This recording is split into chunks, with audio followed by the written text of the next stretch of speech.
Thousands of people who are sitting in prisons that are undergoing torture simply for protesting, many of them being accused of being Mossad or whatever else the regime wants to put on them. To say for the United States, the defender of freedom, right, the leader of the free world, to respond to everything that's happened by saying we're not going to intervene in the internal affairs of Iran is completely unacceptable. As long as this regime continues to exist, there must be international pressure on the internal affairs.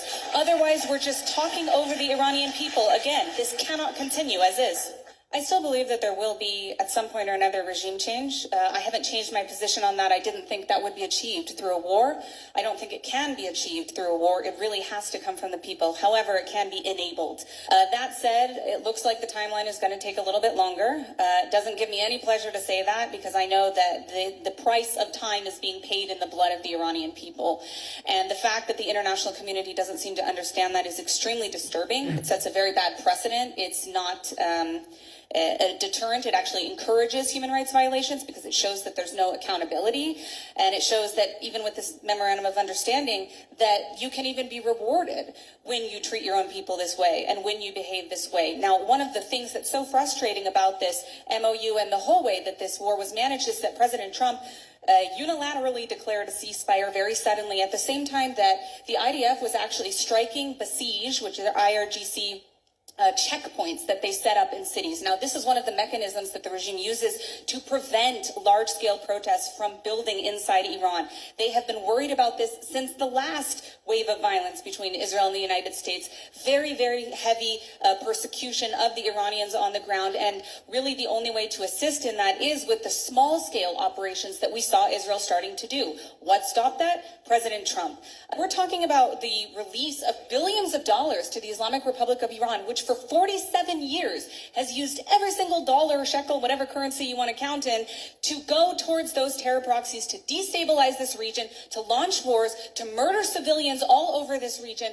And the President of the United States is really throwing them under the bus throughout this region, not just the state of Israel, but the rest of the region as well, that has been receiving hundreds of ballistic missiles, drone attacks, ongoing violence, civil wars even prior to this wave of conflict. And that's something that we cannot allow. And for that reason, I personally am against any deal that releases funds to the Islamic Republic of Iran, because as long as this regime is in power, they will continue to use every dollar towards terrorism, and that's not something we should allow. Thank you. Given that this is a regime which has 40... Yes, I have 3-4 other videos, but I want to cut this one because my condition not good. I can continue to see this thing and show to people, but I want to explain to you something.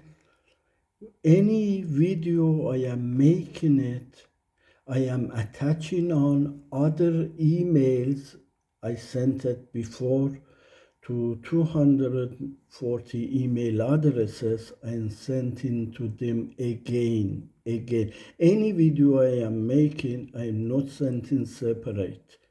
I am attaching on that email before I made the video on that, and I'm sending all around the world, every TV channel, United Nations, court in Netherlands, Supreme Court in Netherlands. I'm sending every way. I try to be voice of that innocent people inside the prison. Or just I try to do what I can. God bless Iran. God bless prisoners in Iran. And God bless King Kurosh, our time, Prince Reza Pahlavi. جاوید شاه پاینده ایران